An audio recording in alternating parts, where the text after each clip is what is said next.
Good evening, everyone, and welcome to In the Know with CaT Bobino. Today, I have my wonderful co-host again. Hey, Dr. Tate, and we're going to be talking with Dr. Lomas, who is an OBGYN, and we're going to talk about a very important conversation, which is Black maternal health. Welcome to the show. Thank you. Happy to be here. And of course, we have another guest appearance from our little future STEM leader. Love it, love it. So we definitely wanted to bring this topic to our focus of attention, but also conversation point. And as we've mentioned, we've talked amongst ourselves, but to remind the audience, we really want to provide a space where we're bringing those conversations that we have at the kitchen table amongst other women in the family, and sometimes not having this conversation at all, right, to the forefront. So we thought, what better way to do it than to have an OBGYN, specifically a Black female OBGYN, and more specifically a Black female OBGYN who's big on health and wellness, who has done group facilitations, as well as speaking engagements in reference to Black maternal health and even more. So Dr. Lomas, if you can just provide us with a brief intro and anything that you want to provide us from the beginning before we just start our conversation on anything and everything. Sure. So I always like to start with a little bit of background. I am originally from Baton Rouge, Louisiana. I did my undergrad, med school, and residency training in Los Angeles. Finished my OBGYN residency at Harbor UCLA, and then moved out to Boston in 2014. So I've been living in Boston and Roxbury since then. And I have two kids. Athena, she's 4. Lucas is 2. He'll be 3 in July. And I was super comfortable just working a traditional gig, 24 plus hour calls, lots of overnights, lots of patients in the office, lots of long OR days, just work, work, work, work, work. And then I realized, my life was kind of getting away from me. And that was really what caused me to focus more on health and wellness and figure out what my family needs, figure out what my body needs. So that has been one of the things that has inspired me to focus on wellness, and then also use my many years of expertise practicing OBGYN and essentially being a women's health expert and helping other women achieve whole body health. That's amazing. And I mean, I was just in Baton Rouge not too long ago. My niece graduated from Southern. So we were Fantastic. out there. Go Jags. Yeah. My sister, brother, sister-in-law, and now niece all graduated from there. So very, very well versed of Baton Rouge. My dad and sister both graduated from Southern University. Fantastic. Love that. Small world, but It is. it's amazing that throughout your journey of going into medicine, medical school, being an OBGYN, and now talking about health.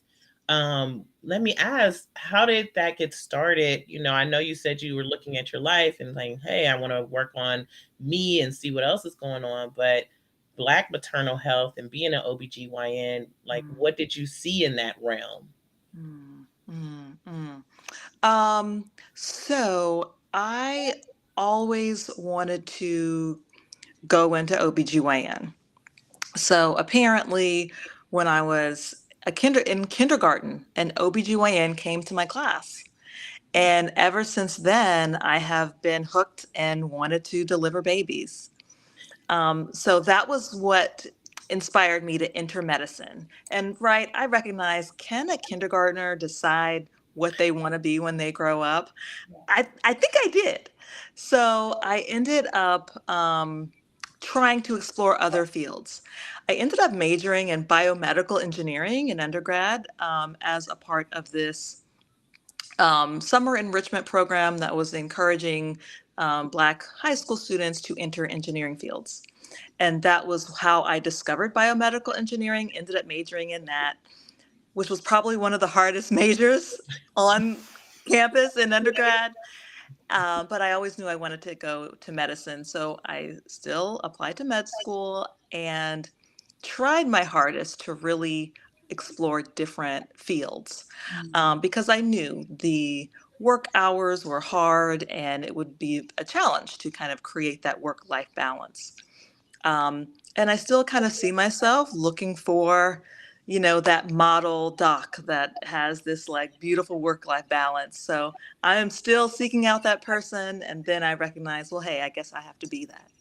Mm. Um, and then also recognizing, for a while, I wasn't sure what my role in the maternal health crisis, the Black maternal health crisis is or was.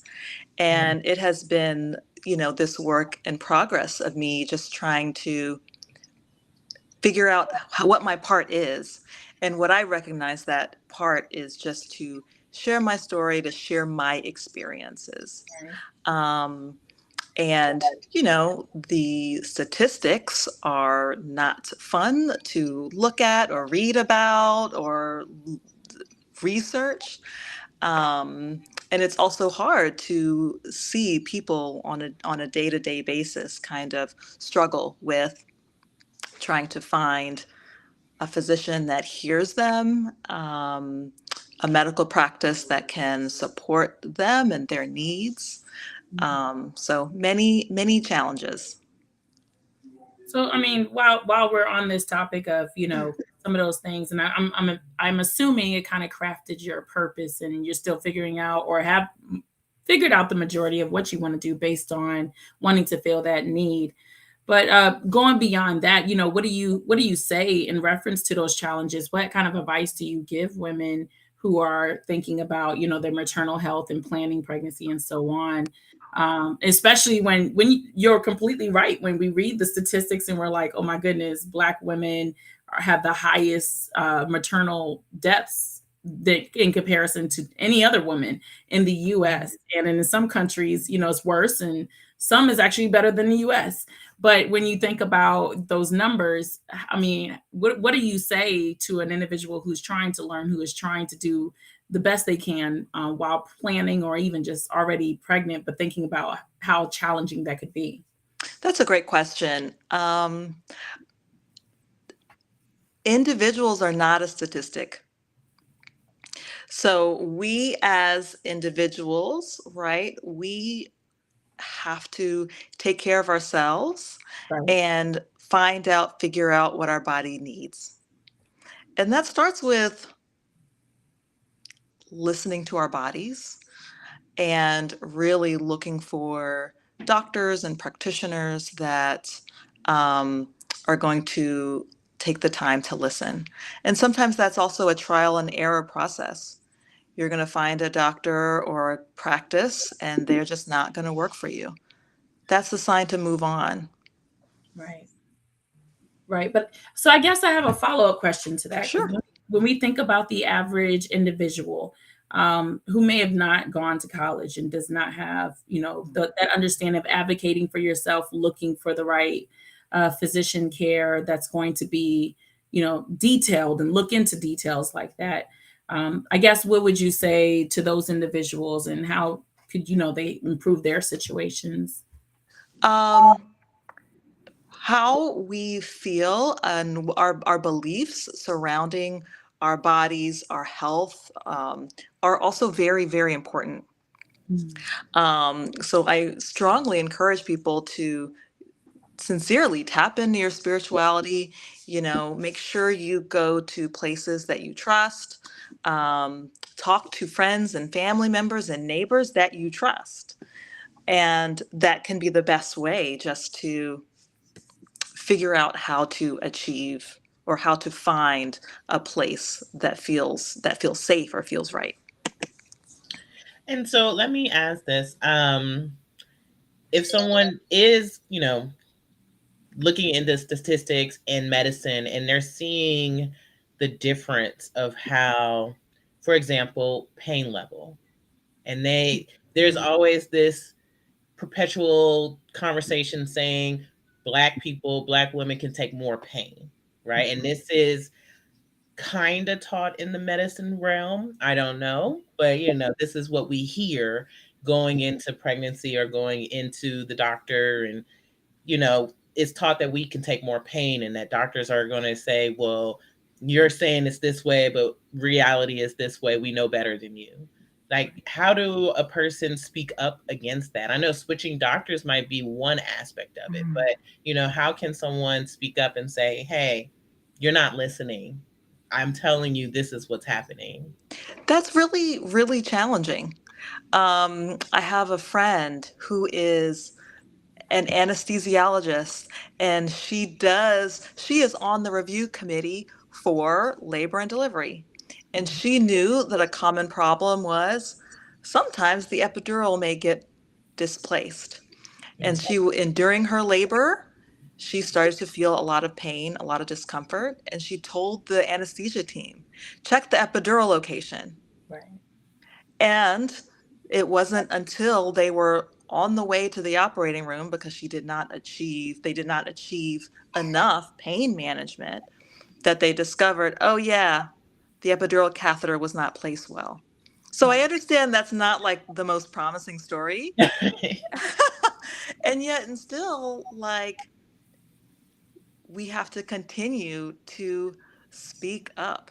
My own experience on labor and delivery, getting an epidural for my first child, was one where all I know is I just needed more and more of that medication. That patient-controlled anesthesia, I was like, I need more. I am still feeling a lot of pain. But I knew that I am not supposed to feel as much discomfort as I was feeling. Right. So they continued to bolus me, and I did not feel any regret about letting them know that I was still feeling pain. And so part of that is my knowing and understanding what my expectations were. And that's also a part of it, having a genuine conversation one-on-one with somebody that can help guide you through what reasonable expectations are. And I do think that's where a lot of the support people in OBGYN can come into handy, whether that's a doula or a midwife. All of those things, all of those people just help make the care team more robust. We know that the healthcare system, it's like Swiss cheese, right? There's lots of holes. And the more layers, the more support women will have and will feel. Yeah, I was just gonna say, my sister's a doula, Oh, and she's fantastic. been she actually became a doula after I gave birth, because she heard I didn't really have a horrible birth, but you hear the stories of what's happened, and she was just like, oh no, I should have been there. Then she started looking into it, became a doula. And I actually had never really heard of a doula, or I think I heard the title, but I didn't know what they did. And one of the main things is speaking up, because a woman, while in labor, that's painful. Right. That's your mind is focusing on your body, like, oh my goodness, what is happening? I need to get this child out. But having either a partner or a doula or someone who knows your birth plan, what you're looking for, is important. But not all doctors appreciate a doula being in the hospital. But you do. You think it's better to have someone like a partner or a doula? Oh, absolutely. The doula, a partner, anybody that has any type of experience, anybody that is just gonna like help keep an individual calm or centered, right? Right. You said, oh, your mind is focusing on getting the body out. People's minds go who knows where during the labor process. I know for me, I turned into this like mute. I did not say anything, like, right? Because I don't know. Like, there's something about the brain waves that just don't function. I don't know. I'm still recovering from pregnancy brain, and these children are almost 3 and 4 years old. It's real. Yes, it is. That's based on my lived experience. I don't know if there's any data to support it. There probably is, and I'm going to get into that in a second too, before we go too far. But before I get there, I want to ask this question, because I want to rewind just a little bit for those who are still just planning, right? I guess, what are those indicators for, I guess some of us, I know a community of women who are looking for the best physician, the best OBGYN to move forward with. And I guess what would be like good indicators that this is the person that you should probably stick in, without the, best words, way of saying it, stick beside, right? Like who's going to be the OBGYN or doula or whomever else that you're going to put yourself in the care of during the birthing of your child. What indicators would show that person that this may be the person to move forward with, or the people, or the team? Yeah, I was about to say that you are looking for a team. Mm. You're looking for a team. It's not an individual.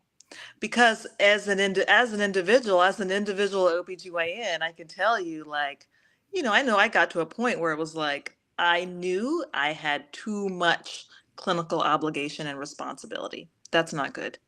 Right? Like when I envision this magical health system moving forward, you have a team of doctors, there's a team of midwives, there's a team of doulas, there's a team of nurses, and everybody is working together and talking to one another to really help and support a group of people.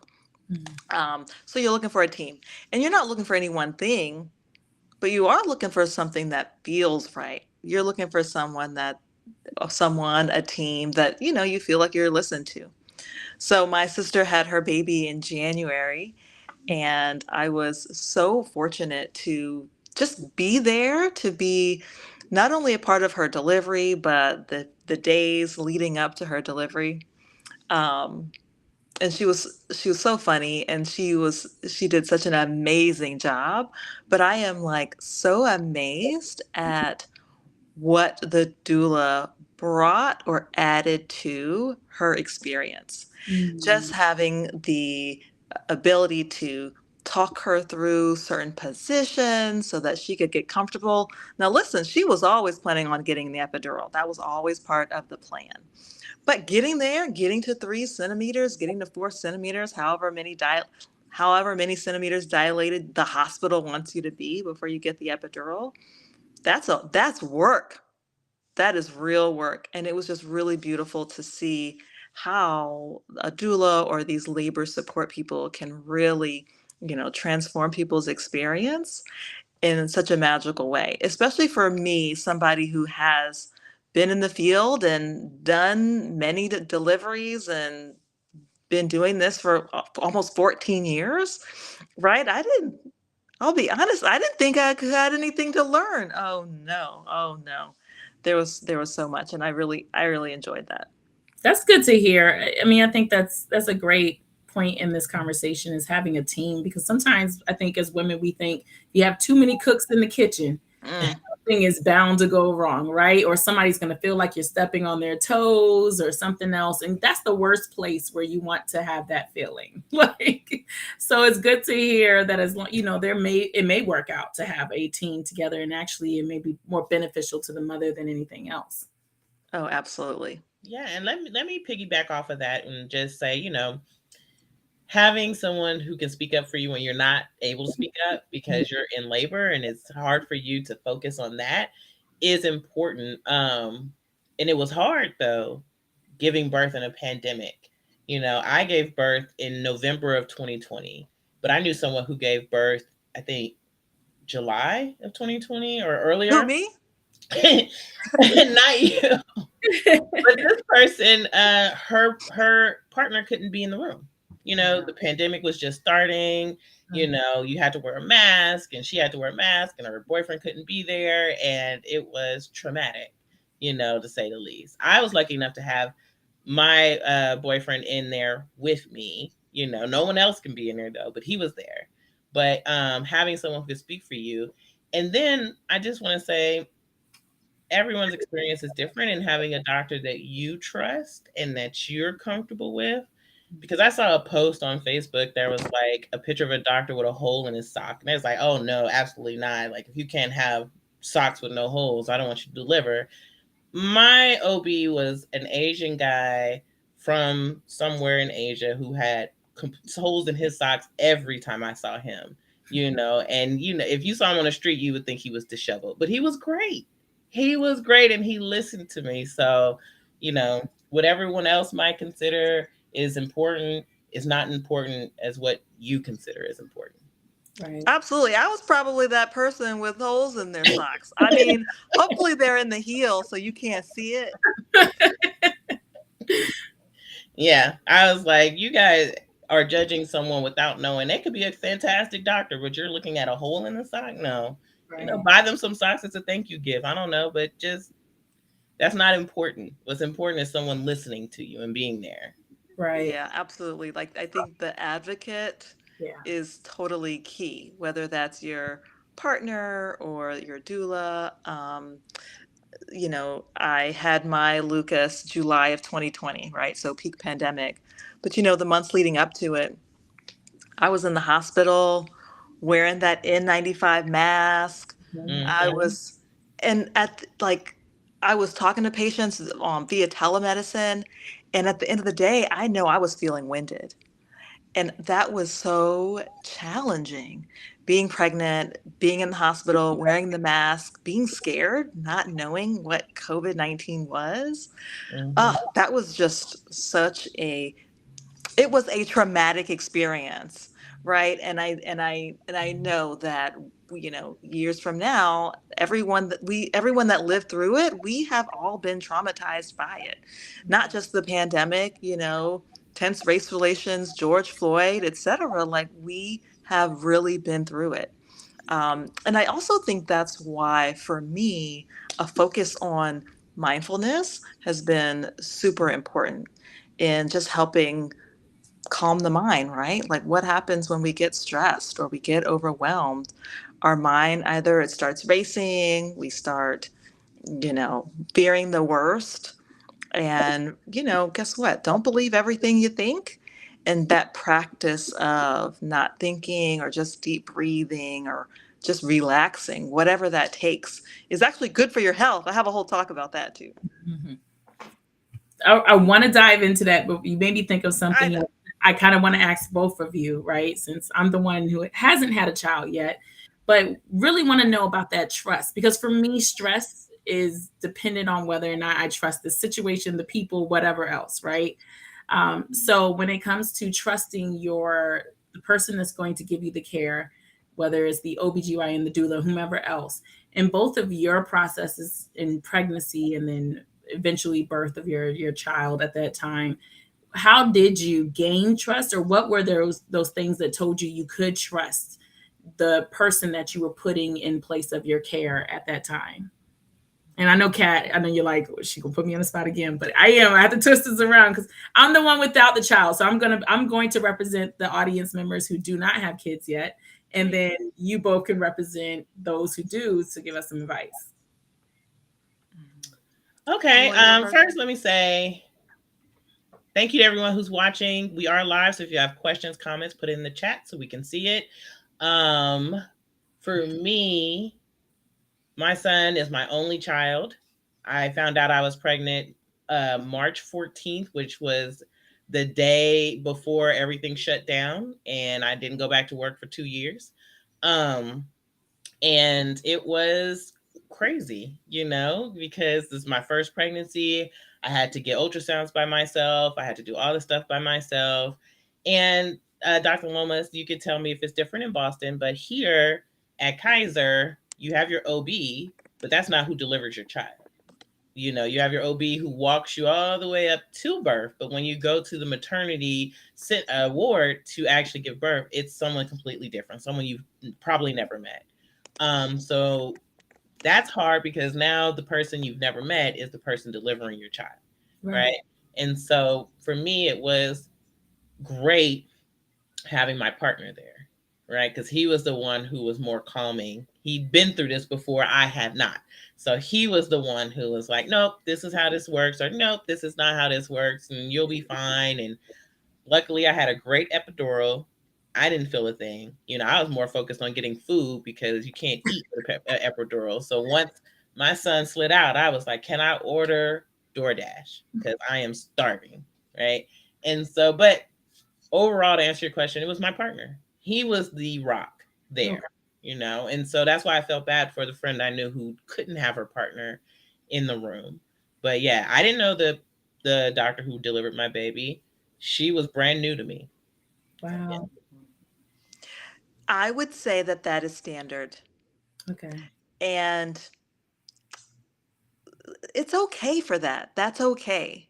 Like, because that takes care of, the well being of your doctor. So I don't know if y'all know this, but like back in the day when private doctors delivered all their babies, even the OBGYNs would say, oh, she made it to 5 centimeters, 5 p.m. I don't know, but at 5 p.m., the patient got a C-section.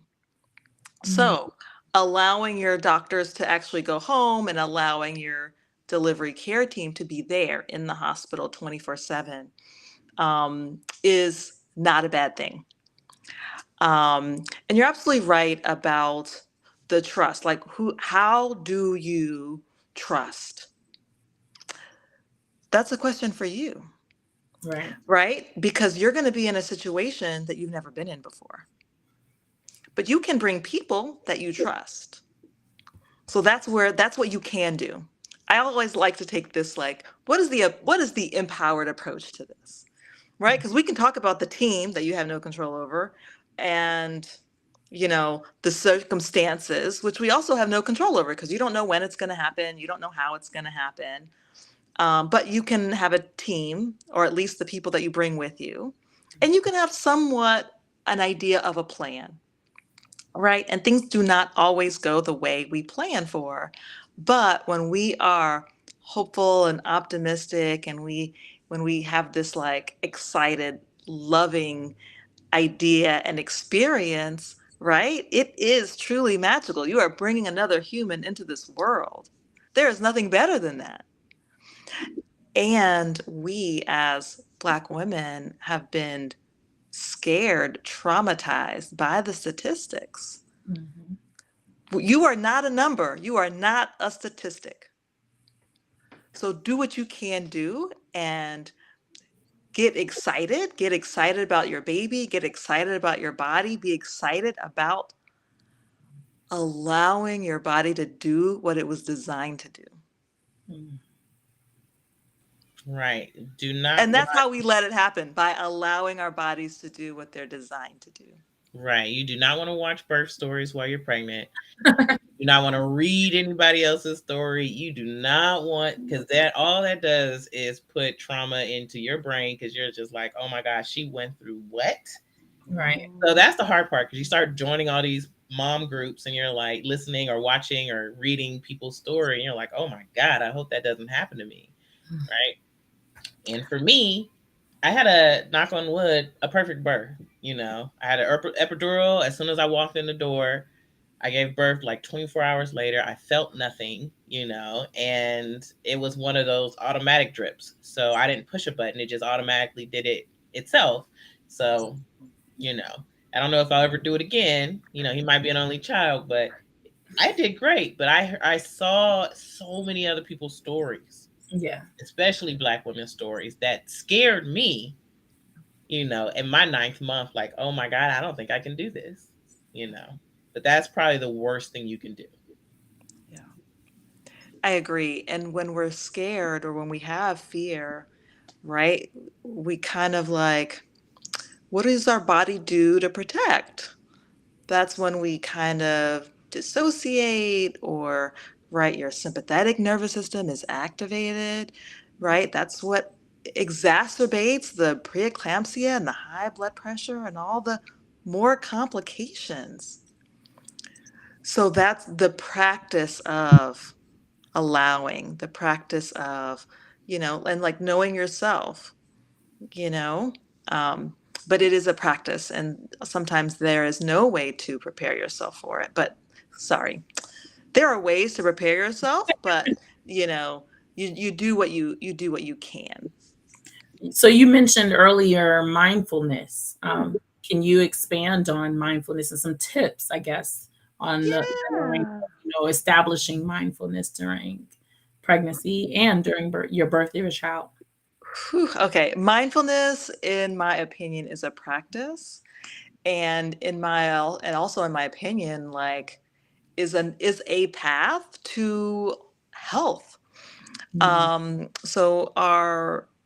So stress impacts our brains, which causes the release of, inflammatory cytokines, and also like activates our sympathetic nervous system. But we can counteract stress and counteract our activated sympathetic nervous system with inducing the relaxation response. And that can be done with some of the relaxation practices.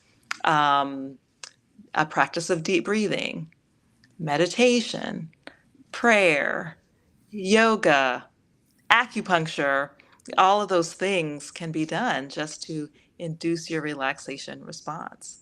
Going on hikes, being in nature, and it doesn't have to cost a lot of money. Of course, getting a massage is a great way to relax. right. And sometimes you don't have $100 in 50 minutes, but you may have five to do a little bit of deep breathing every morning before you get out of bed and every night before you have to go to sleep. So those are just some of the little ways that you can really make a big impact in your overall health. And it's been shown it decreases blood pressure, it decreases cholesterol. Those are the things that I get excited about, right? Like how do we become healthy without using medications, without surgery, and all the other ways that we can spend money? Absolutely. I'm big on that. I high blood pressure runs in my family. I'm like, nope, I don't want that. I do not want to be on that pill. Let me start now before I even have to get there. Um, and It's really important to me to be mindful of what I eat, although it's hard with the American diet, but still be mindful of what I eat or what I'm doing, or being honest with myself of what's going on, what's stressing me today, or what I can work on, what I can't work on, and taking a moment. And so that type of mindfulness, as you said, that's a practice. Right. Once you get to it, it becomes an art, but it's definitely a practice. What I Yeah. like about what you mentioned though is it's the same things you use in your regular life you could use. I mean, not in regular, like giving birth is not a regular thing, but um, the same thing you use pre-birth of your child, you could use during, the birthing of your child, right? Or during the pregnancy to calm you down. For me right now, I love music, right? So that may be a thing that works out later on. I may be dancing around a hospital room, who knows, right? So I love the practicality behind that advice. No, absolutely. Know yourself. And that's one of the things that I continue to harp on, right? Like the time to figure out what do you do when you're panicked or stressed Mhm. is not when you're in labor, but Right. it's to do the practice now so that when you are in labor or when you do encounter some of those really big stressors, you have some tools. Um, and Kat, I love what you said about trying to eat a little bit more mindfully. Guess Mhm. what? You're not going to eat perfectly every day. I know I don't. But sometimes just a practice of journaling or kind of like writing things down, taking notice and paying attention so that you can say, hey, every time I have this 5 o'clock meeting with my boss, man, I sure do like to grab a donut or a muffin. Mm. Or maybe it causes you to, I don't know, have a headache. Who knows? Those kind of things really happen. And when we pay attention, then we're able to kind of give ourselves a little bit more grace, especially when we feel like, because I think we're often really hard on ourselves. I'm hard on myself. Yeah. Yeah, absolutely. Thank you for all of that. And again, thank you to everyone who is watching. We Mhm. do have a question that came in, which Great. is can you talk about your thoughts on VBAC after a cesarean? So Mm. especially if a cesarean came about after a lack of support during labor. What are the realities of going into natural labor after a C-section?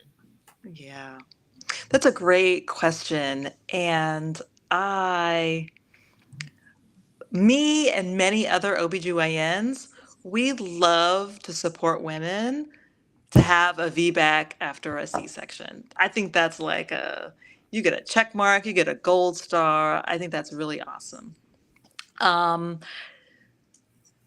the risks sometimes can be scary, but when we are educated and making informed decisions, it is okay. So the risks of VBAC, the biggest risk is needing a C-section. And of course, the worst risk is fetal death. The risk of needing a C-section, well, here's the thing. It's not that you need a C-section. Okay, I misspoke. I am misspeaking. You have to let me backtrack just a little bit. It's okay. Go ahead. Okay, so a failed VBAC basically means you need a C-section. One of the big risks that we talk about is called uterine rupture. That is when the old C-section scar breaks open. And then the absolute worst case scenario would be like a fetal death. The risk of the uterine rupture is probably about 1%, and that includes if you need Pitocin or something to augment your labor. And then there are these calculators that say, what is your success rate of a vaginal birth after a C-section? And a lot of those are biased because they ask for the patient's race, et cetera. So it's really hard to kind of interpret those numbers.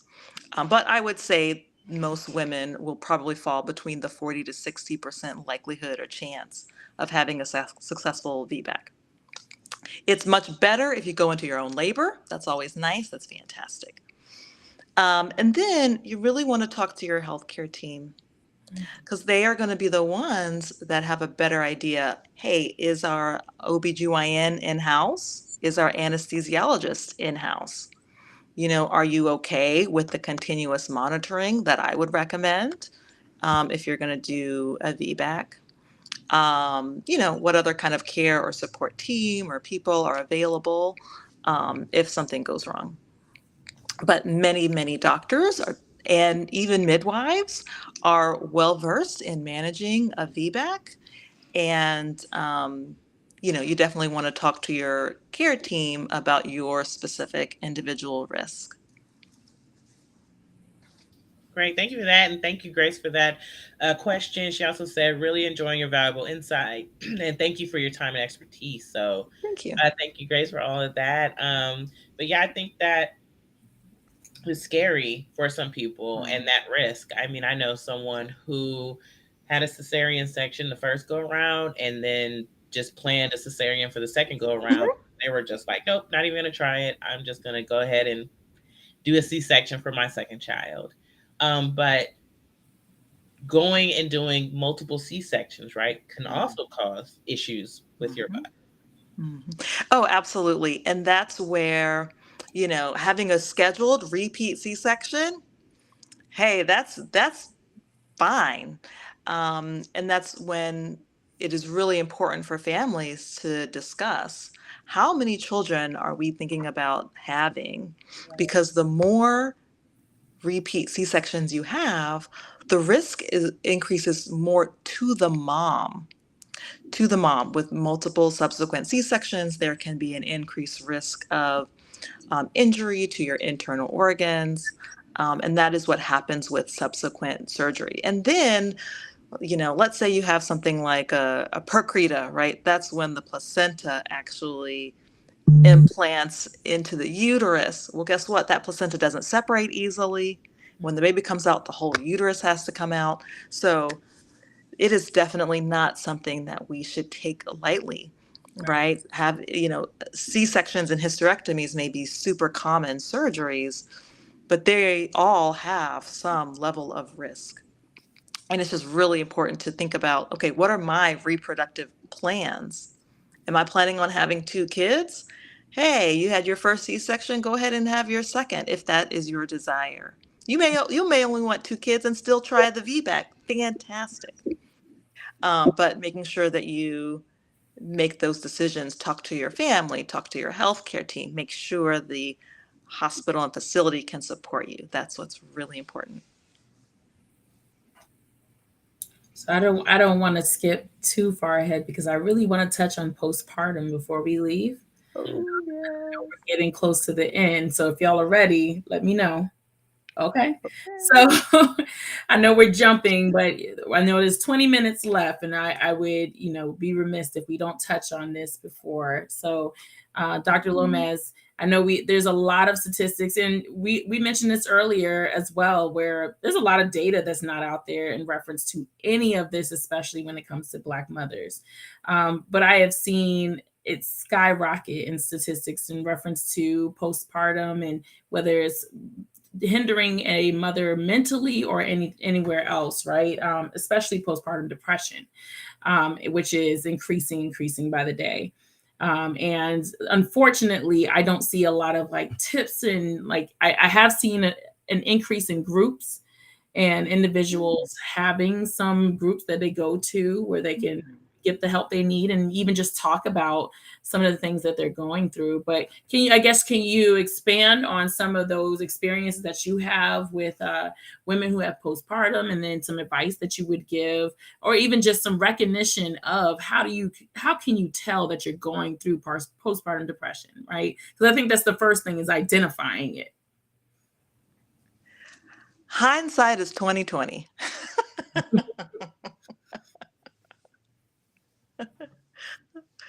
Okay, so the postpartum period for a lot of women can be challenging. And I think one of the biggest challenges is just our individualistic culture in the United States. Like, how can we more easily help and support women after they've had a baby?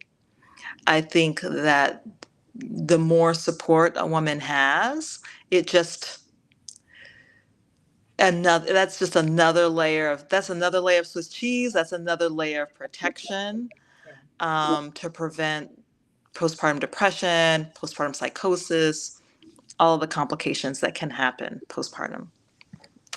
So that's one thing. Then it's super hard in the moment to diagnose it, at least for an individual. But at any point, if let's say you have a family or a friend, and if they talk about suicide, if they're talking about hurting themselves or hurting someone else, that is definitely a warning sign. That's a red flag, and you should probably send that person to the emergency room. And then there is an obligation with your postpartum healthcare team to do a depression screening. So the standard that I learned was screening women at 6 weeks. But I work primarily in like an underserved area. So I screened everyone at 2 weeks and 6 weeks because that is just how prevalent it is. And oftentimes we would diagnose women with postpartum depression. Many people were open to medication, some were not. I think most people are open to some form of therapy or mental health services. The biggest challenge that I encountered was probably access, right? There are not enough mental health providers. There are not enough mental health providers of color. So those are definitely some big challenges. Now, groups. I love groups. So I love that in Massachusetts, right, there are a few different organizations. Actually, some of them are local. So one of them is called InnoPsych, right? And this is like a national list of therapists of color. So you can go on that website, INNOPSYCH.com. And then another one is purespark.com, and they also have like wellness practitioners online, which is totally awesome. And then what else? Oh, groups. So I'm so fortunate to work with Melanin Mass Moms. It's like a Facebook group. And not only do they have local meetups, but they have meetups where we meet virtually. And I have been fortunate to, be a part of that. Look, my kids are 2 and 4, and I have still had benefit in meeting up with these moms, just other women that are having a similar experience raising kids in the city and the surrounding area. So that has been really, really interesting. Um, okay, what else? I lost my train of thought. No, you covered a lot. You covered a lot. I think the biggest thing is, as long as your postpartum caregivers are like really screening for it. So I do have a question, just out of my own curiosity, because I've never did clinical trials or anything with human subjects in my research or anything, right? But I always wondered how efficient screening is when you, especially when I go to the doctor and I'm looking at that paper, and we've all done it, right? Like, how many drinks have you had this month? And we're like, probably should tell the truth, but I'm just going to say one or something, right? How efficient is screening for postpartum depression or any of the other challenges, um, when you're relying on a human, the mother, to tell the truth, I guess? And I get it. If they really want help, they're going to tell the truth.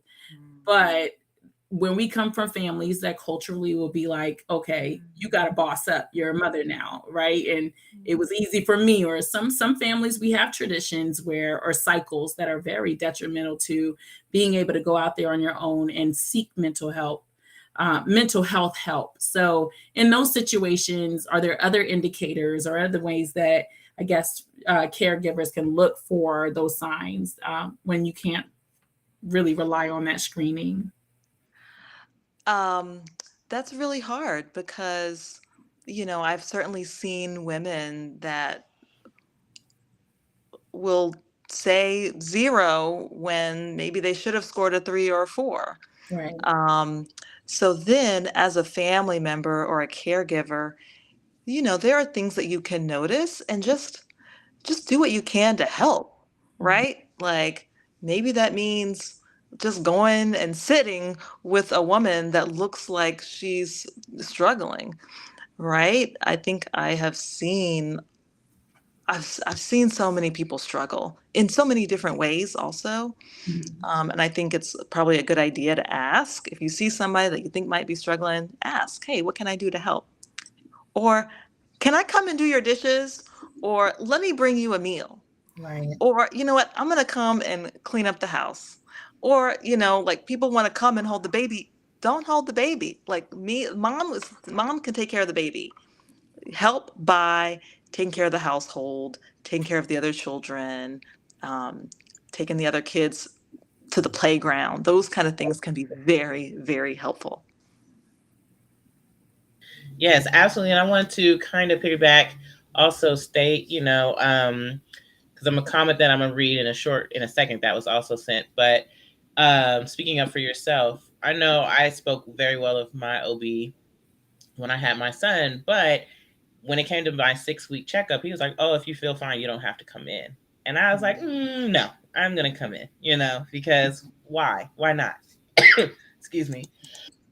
Yeah, absolutely. And I'm also thinking about what you said, Dr. Tay, about stigma. Mhm. Stigma with mental health, stigma with getting mental health help. Right. Um, and even as I have been embarking on this exploration of mindfulness, there is stigma around that also, stigma around meditation and yoga. And I have found that to be unexpected, I would say. It was unexpected. But we have a lot of work to do around decreasing the stigma. So I'm super happy to be here in Massachusetts, where there's a lot of work to be done, a lot of work to support women in mental health.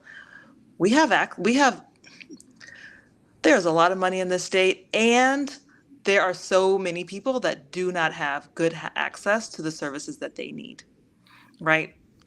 There are so many doctors here, and we need more people, more clinicians on the ground doing good work.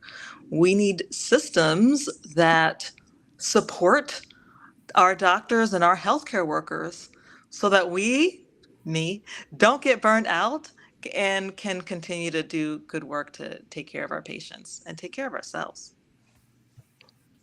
Yeah, and like what I was trying to say earlier before this cough got me was that that family, that culture that we kind of lost as a people, because there's a lot of other cultures, they do that confinement, they do, everyone steps up, mom might even live with you for a couple of months to help you with a new baby, that we lost as a culture and that I see a lot of people trying to bring back. But it is important to have that community, that system of people who can step up and help. No, you're absolutely right. I am beyond grateful for my mom, my sisters, my in-laws that came and stayed for weeks at a time. And I know I was in a place of overwhelm because my sister was like, "Lucy, what's wrong?" And I didn't have any words. Do you know what I mean? It was just, I was so overwhelmed and by everything that was going on. But it was overall, it was a great experience. And yet I can see how I showed some signs of, postpartum depression. But I also recognize that it's also about doing too much. And for me, a practice of how to ask for help, how to share with the people and family and support people. I need I need a break. How do you ask for help when you're so accustomed to being the helper? Yeah, and there was a comment that said, I love how Dr. Lomas is basically saying take responsibility and accountability for the things you can be in control of. Younger women could definitely be more educated on that to start gaining the confidence to speak up for themselves with regard to not just childbirth, but also their health as a whole. Which I can agree, but if you are the older adult, then it's also your role to speak up for them. No, if you know that they can't speak up for themselves, are not willing to speak up for themselves, right? That's Yeah. why the community is important. Right. Oh yeah. Oh yeah. Advocacy is such a big thing. Community engagement is certainly one of my personal priorities. Um, it is not easy. We definitely there's so much room for so much work to be done. Absolutely. Yes, and I know we're coming to the end, but it was another question. Mhm. Um, is what are your thoughts on not waiting until married and prepared to have kids to ask your gynecologist to be more assertive toward reproductive health and addressing fertility infertility?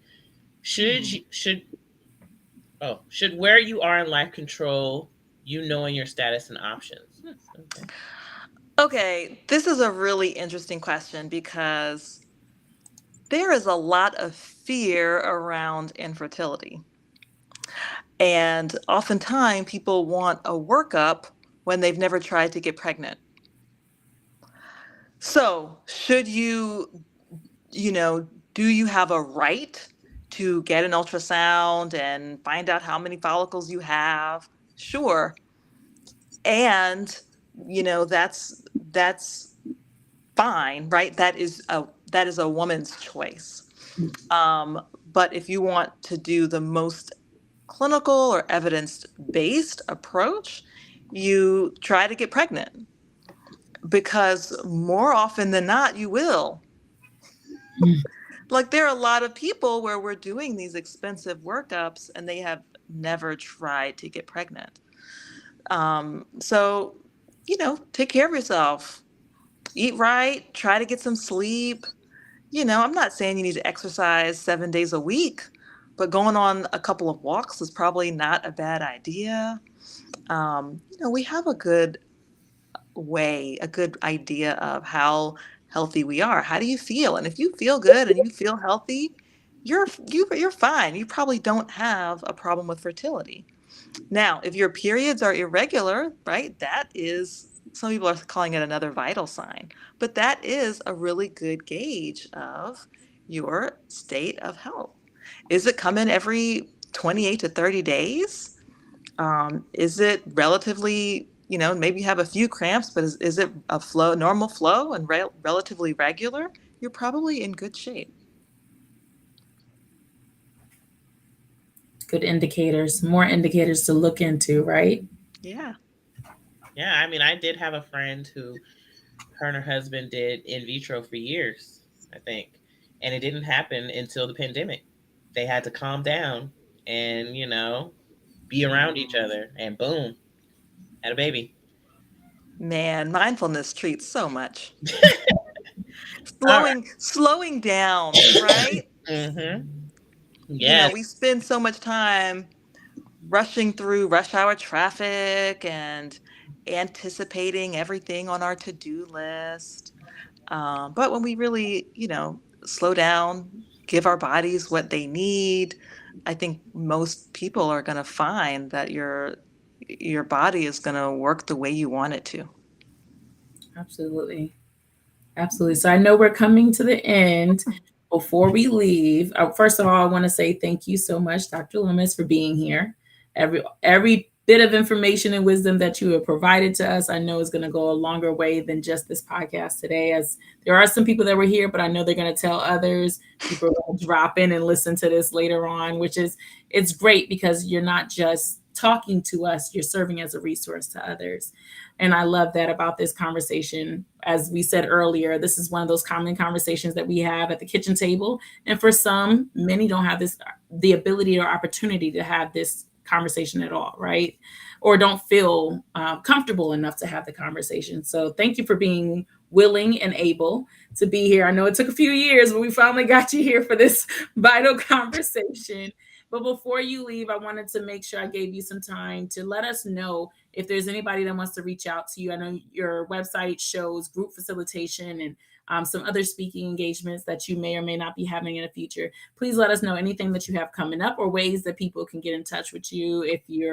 I know you're a good mentor. I don't know if I'm throwing something out there that's not happening already, but any way that anyone could get in touch with you and allow you to still serve as a good resource. Yes, absolutely. So you can reach me on Instagram, Dr. Lucy Lomas, DrLucyLomas, or on my website, drlucylomas.com, drlucylomas.com. And I'm happy to chat. Thank you so much. And I'll kick it to CaT to end us off. Yeah, I'll just end, I guess, and they left, but Emily Brewer said she had to go catch a baby, but wanted to let you know that Jen Falter and I have really enjoyed listening in. So thank you for joining us. Wonderful. And thank you for taking the time. I know you're on the East Coast, so it's a little later for you. So thank you for taking the time to join us tonight and being able to share all your wonderful information. Thank you, Dr. Tay, for co-hosting. If anyone is watching this, yes, I was half dying over here coughing. I don't know where this is coming from, but it's okay. I saw your eyes at one point. It was worrying me. I was going to text you, but you No, it's fine. When you have a toddler in daycare, you get every single germ that they get. Sure do. So. But I was going to do this podcast. I was not going to let this podcast not happen. So, but thank you all. Thank you both, I should say, for joining. Thank you, everyone who was listening, watching, and all your comments and questions. I really appreciate it. And I hope everyone has a great Wednesday. It's the last day of May happening right now. So hopefully June is going to bring you lots of joy and sunshine. And that's it. I'll talk to you, we'll be here next time. And if you ladies want to say goodbye, here's your opportunity. Thank you. Bye.